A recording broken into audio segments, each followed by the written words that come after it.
अस्सलामुअलैकुम वरहमतुल्लाहि वबरकातुह। मैं हूं हकीम मोहम्मद साजिद फ़ारूकी। आज हम बनाने जा रहे हैं एक बेहतरीन एनर्जी ड्रिंक जो जिस्म को चुस्त तवाना कर देता है, दिमाग को ताज़ा कर देता है, जो बढ़े हुए यूरिक एसिड, बुरे कोलेस्ट्रोल, ट्राइग्लिसराइड्स का दुश्मन है और बहुत अच्छा फ़ैट कटर है, यानी ज़ायद फ़ालतू चर्बी को ख़त्म कर देता है, क़ुव्वत मुदाफ़अत को इंतहाई ज़्यादा मज़बूत कर देता है। मैं बात कर रहा हूँ आंवला जूस की। कल की वीडियो में हमने आंवला के फ़वाइद पर बात की और मैंने बताया कि इसके इस्तेमाल की सूरतों में से एक ये है कि हम इसका जूस पी सकते हैं। तो आज हम उसी का तरीक़ाकार सीखने चाह रहे हैं। ये मुझे छोटे आंवले मिले हैं, जो दरख्त मुझे मिला उस पे छोटे छोटे थे। ये काफ़ी माशाल्लाह सेहतमंद हो जाते हैं, लेकिन ये भी चूँकि हमारी ज़रूरत पूरी करेंगे तो मैं इन्हें ले आया हूँ। सबसे पहले हमने इन्हें धो लेना है। अच्छे से धोने के बाद हमने इनका पल्प हासिल कर लेना है, यानी इनमें से गुठली निकाल देनी है।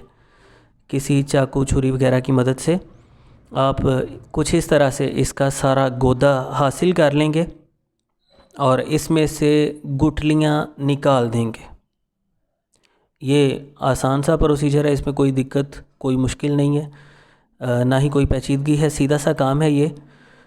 पल्प सारा हासिल करने के बाद अगर आपके पास जूसर है और ज़्यादा आमलों का आप जूस बनाना चाहते हैं तो जूसर में जिस तरह गाजर का जूस बनाया जाता है उसी तरह इसका जूस बना सकते हैं।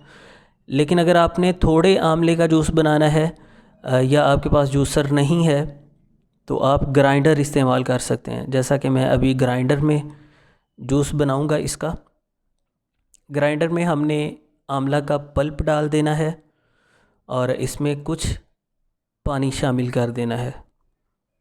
फिर मामूल का जो तरीक़ाकार है उसी के मुताबिक हम इसे ग्राइंड करेंगे और इसका जूस बना लेंगे।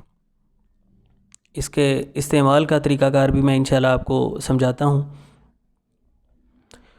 तो ये पानी थोड़ा ज़्यादा कम है, मैं इसमें कुछ पानी और आंवला मज़ीद ऐड कर देता हूँ ताकि ज़्यादा जूस बन जाए और ये अच्छे से ग्राइंड भी हो जाए पूरी तरह से। इसमें मज़ीद पानी और मज़ीद थोड़ा सा आंवला का पल्प गोदा डाल के हम इसे अच्छे से ग्राइंड कर लेते हैं। जब ये पूरी तरह से ग्राइंड हो जाए, आपको पता चले कि पानी में उसके सारे असरात आ चुके हैं, तो फिर हमें इसको छान लेना है। कपड़े से भी आप छान सकते हैं या छीलनी की मदद से भी, तो मैं इसे छीलनी की मदद से छान लेता हूँ। इस तरह से जूस हमें सारा हासिल हो जाएगा और जो वेस्ट मटेरियल है, जो फ़ाइबर है इसका सारा, वो साइड पे निकल आएगा। ये गोदा भी वैसे आप ड्राई करके इस्तेमाल कर सकते हैं, मेदे दांतों की सोजिश के लिए कुछ फ़ायदा देगा, लेकिन इसमें ज़्यादा असरात नहीं बचे, ज़्यादा असरात जूस में आ चुके हैं। तो हम सारा गोदा एक साइड पे निकाल देंगे और सारा जूस हासिल कर लेंगे। ये काफ़ी ज़्यादा तुर्श होगा क्योंकि हमने थोड़ा सा पानी डाला था और काफ़ी आंवला था, तो इसे हम ऐसे ही इस्तेमाल नहीं करेंगे, दुश्वार भी होगा और ये ज़्यादा अच्छा भी नहीं। हम इसमें पानी ऐड करेंगे, तो आप तकरीबन 3-4 चम्मच ये ख़ालिस जूस लीजिए, गाढ़ा जूस, और इसमें कोई आधा गिलास के करीब पानी डाल लीजिए और चेक कीजिए, जब मुनासिब तुर्शी हो तो इसे इस्तेमाल कीजिए, ज़्यादा तुर्शी ना हो। अब हम इसे मीठा कर लेते हैं शहद के साथ। आपके पास शहद ना हो तो शक्कर से मीठा कर सकते हैं, या नमकीन पीना चाहें तो नमक, थोड़ी सी काली मिर्च इसमें शामिल कर सकते हैं। तो ये एनर्जी से भरपूर इंशाल्लाह ड्रिंक तैयार है। बिस्मिल्लाहिर्रहमानिर्रहीम।